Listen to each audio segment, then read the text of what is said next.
The last task that we need to cover today, setting up peripherals. Now, we've installed the basic system. We've used internet productivity applications, photo editing.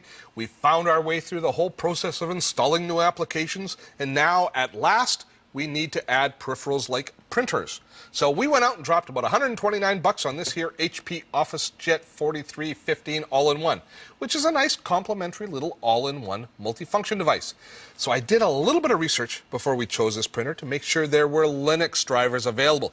This is a must-do pre-purchase task in Linux. Unlike the Windows or Mac world, don't assume that you're going to be fine when it comes to Linux peripherals. You should be fine, but you might not be fine. When it comes to Linux, plug and pray plays a much bigger role than normal. But certainly mainstream items like HP printers, you're probably going to be okay, but you need to check. Unfortunately, much like the software installation, the whole printer install process was a bit of a journey of discovery.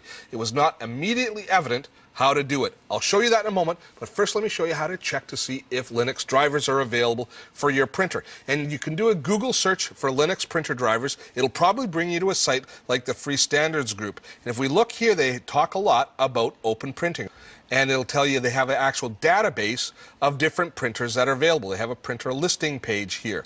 So I went through and I put in the model of HP OfficeJet that I'm interested in. And as you can see, there are pretty much every HP model available. Now, just because they have it listed here doesn't mean there are drivers available and that they're going to work, as is by the printer we chose, because look here, I think I got a bit of a sense of humor.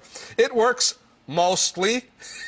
Well, mostly is pretty good, and I'm willing to take a chance. So I installed the printer driver that mostly works. Now, here's how I had to install the printer driver. There might be a better way to do it, but this is the one that I figured out.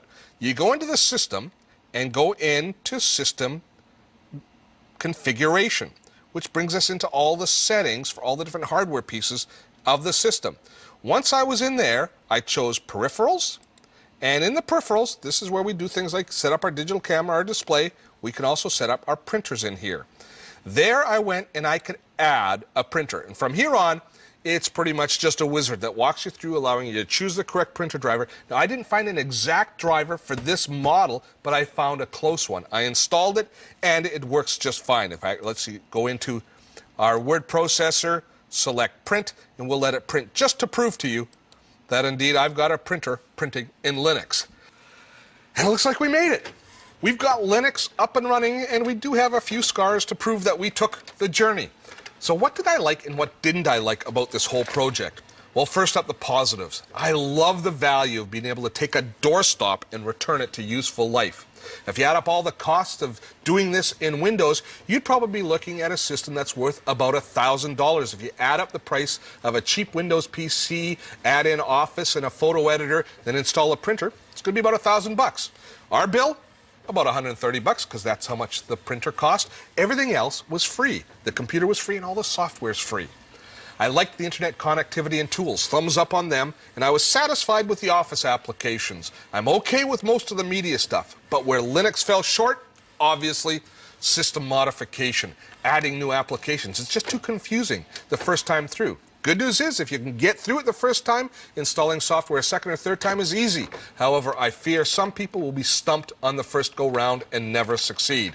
Now, one application I'm not sure many people can do without is iTunes. There are decent media managers in Linux, but the iPod has over 60% market share, and using one in a Linux box is a bit of a kludge. Real geeks can do it, but without iTunes, the iPod is just another MP3 player. It's currently a huge hole in the Linux world.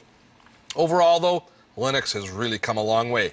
I don't love it, but I do love the fact we can return older computers to useful life, and we can hopefully get them in the hands of people who can't afford the latest and greatest in the Windows or Mac world. That's all the time we have, but hopefully you found our exploration of the world of Linux educational and enjoyable. Thanks for watching. See you next time on Dotto Tech.